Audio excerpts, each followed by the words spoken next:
Sindur di Generator. Kita masih membahas topik catatan APBN 2016. Saya ke Bang Ihsan dulu. Bang, tadi sempat dikatakan Prof. Hendrawan, kita menghindari rezim clean fund. Dalam kondisi ini, apakah itu memang sudah tergambar dalam politik APBN kita? Justru ketika kita bicara menghindari rezim clean fund, sahabat saya Hendrawan ini ngaku. Jadi kalau sahabat saya lama berarti ya kita bergerak dalam basis neolib. Sederhana gitu. Nah, basis ini sebenarnya bisa kelihatan jadinya sampai seberapa jauh relasi antara, tadi pertanyaannya tepat sekali, sampai seberapa jauh relasi di posisi APBN ketemu dengan kekuatan swasta yang melakukan investasi. Artinya ekspansi fiskal ketemu dengan ekspansi moneter, ya ketemu di situ. Yang tadi kemudian dikendalikan oleh kekuatan inflasi sampai seberapa jauh supaya inflasi juga tidak berlebih. Dan pada saatnya sama, kita juga harus menghitung posisinya bagaimana pemerintah tidak menyandarkan diri pada kekuatan SDM. Nah, padahal ini saya ingin mengingatkan Prof. Hendrawan gitu ya. Saya ingin mengingatkan Prof. Hendrawan. Coba buka baik-baik dokumen hukumnya Joko Widodo ketika menyerahkan visi misi ke KPU tentang utang luar negeri. Saya ingin mengingatkan baik-baik. Coba aja baca sendiri deh gitu. Jadi apakah ini menggambarkan sebuah konsistensi atau tidak? Coba deh lihat baik-baik bunyinya gimana, kondisinya kayak apa gitu posisinya.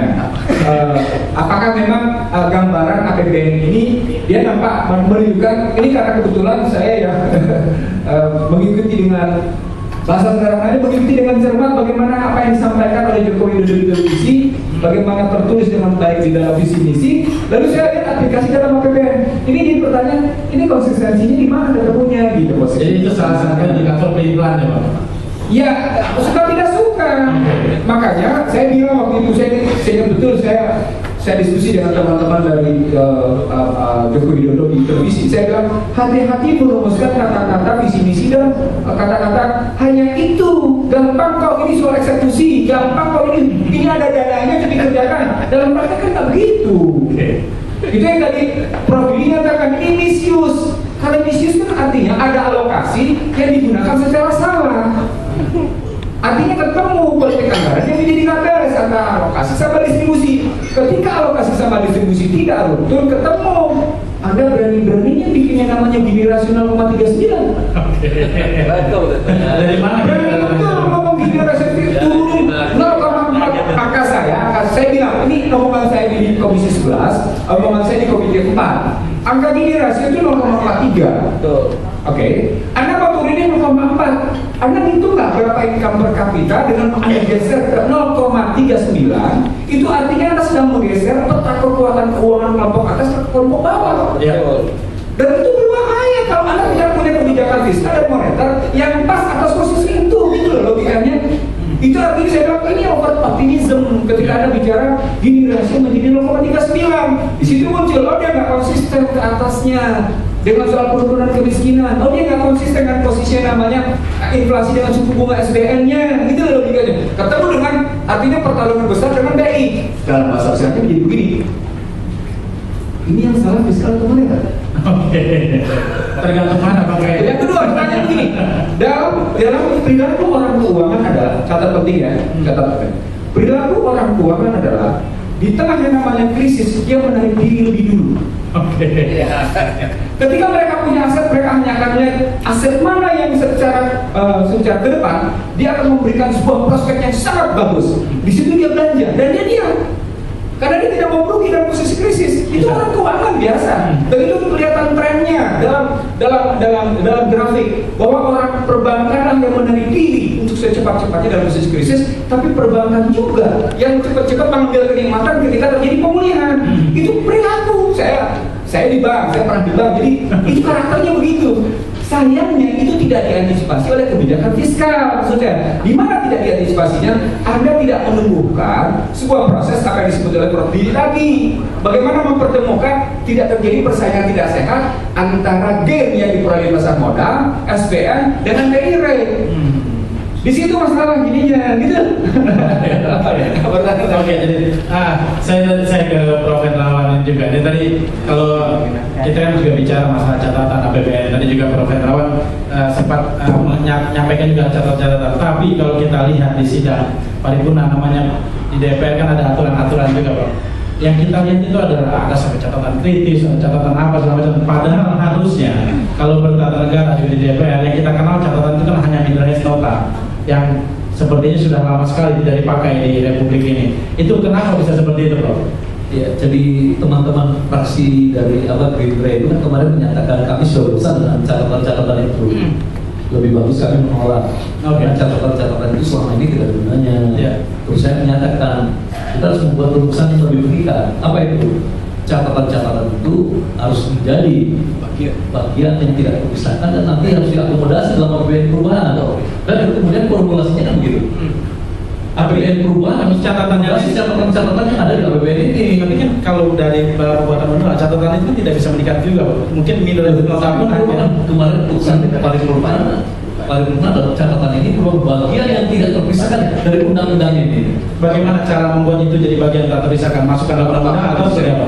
Tidak masuk dalam undang-undang, tetapi dalam undang-undang kita nikah. Misalnya gini, cara untuk menagih pemerintah kalau dikatakan dari hampir semua fraksi dengan catatan, bagaimana menagihnya? Oh, nanti APBN perubahan. Berarti intinya terpisah dari APBN ini sebenarnya. Enggak, logikanya nggak gitu, enggak. Maksudnya logika tata negaranya begitu. Tidak bisa. Ketika dia masuk dalam posisi menjadi bagian khusus dari RPBN ini, maka di balik undang-undang itu semuanya dilekatkan semua catatan fraksi-fraksi itu. Dilekatkan satu. Yang kedua, siapa bilang minor res nota tidak punya dampak? Secara tata negara, minor res nota berdampak pada posisi mosi tidak percaya. Mosi tidak percaya itu yang dilakukan dalam Soeharto. Kalau itu bisa digunakan sebagai alat instrumen. Loh, pemerintah telah melanggar undang-undang gitu. Ya. Oke, tapi kalau dalam hal ini, kalau kita bicara APBN tentunya hal yang berbeda, itu nanti pembahasan baru lagi. Ketika dalam hal ini pemerintah melanggar, tentu pemerintah tidak bisa dikatakan melanggar undang-undang karena catatannya tidak masuk. Kalau ini bisa. Oke, saya ingin tahu dari Nasdem, kenapa tidak memberikan mungkin catatan apa yang dimaksud dengan catatan-catatan yang diberikan ini? Ya, catatan-catatan yang diberikan itu adalah catatan-catatan kritis yang harus menjadi bagian daripada undang-undang. Dan catatan itu tidak dari satu fraksi aja. Catatan itu dari 10 fraksi, ya, yang substansinya hampir sama. Jadi pendekatannya sama. Saya ingin memberikan beberapa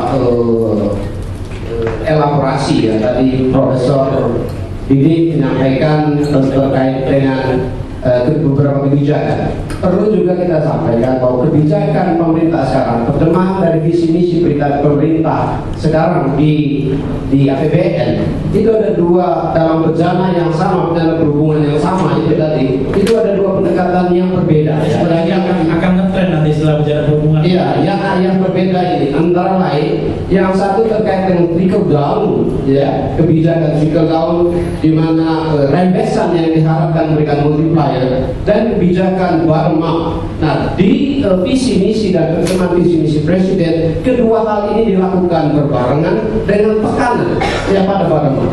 Jadi kebijakan pembangunan sekarang ingin mendistribusikan pusat pertumbuhan lama ya ke pusat pertumbuhan baru, khususnya yang ada di luar Jawa, ya, shifting dari belanja kepada desa-desa, ya, pada daerah-daerah. Nah, ini ada dua pendekatan yang berbeda. Ini dalam rangka tadi untuk mengatasi Gini rasio, ya, untuk mengatasi tingkat kemiskinan, untuk mengatasi pengangguran, ya. Sedangkan sisi trickle down bencana di mana multiplier yang besar yang diharapkan itu sisi penerima negara tuh, ya. Karena dua hal ini menjadi pendekatan sekaligus yang dilakukan oleh pemerintah saat ini karena visi dan misinya berbeda. Ya, APBN ini titik mana, mungkin anggaran mana yang diharapkan akan memberikan multiplier effect paling tinggi?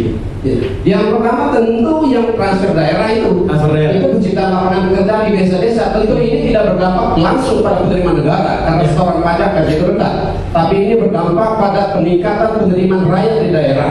Ya, tadi disinggung sedikit terkait dengan misalnya income per kapita regional. Income per kapita regional sekarang ini kesenjangannya luar biasa besar. Angka ini yang secara perlahan ingin meningkatkan secara pelan. Ini tahun pertama dari 5 tahun pemerintahan ini ya. Ini artinya APBN yang pertama, ya politik yang pertama. Basis dan fundament ini yang ingin mulai diintroduce dalam politik APBN kita. Yang tentu tidak bisa quick result. Ya, tapi ini satu roadmap yang sedang disiapkan menerjemahkan visi dan misi negara saat ini. Yaitu visi dan misi negara nawacita yang disebut. Ini saya penasaran Bang, tadi masih masalah catatan tadi. Kalau kita ada catatan, kita kan bisa mengaksesnya di lembaran negara dalam bentuk yang undang-undang tadi. Kalau politik lagi kan, tadi yang kita ngomongkan bagaimana nanti kita bisa akses catatan-catatan itu ketika dia tidak tercatat di lembaran negara? Ketika dia tidak tercatat itu bagian dari lembaga negara. Itu bagian. Tadi diminta tadi malam itu ditetapkan bahwa di samping buku ini ya undang-undang APBN ini ada lampiran-lampirannya. Lampiran-lampiran itu termasuk keseluruhan lampiran yang tadi catatan-catatan itu. Jadi dia adalah bagian dari undang-undang. Oke, Profesor Nasir, jadi kita akan bahas lebih dalam lagi masalah catatan-catatan itu setelah jeda berikut ini.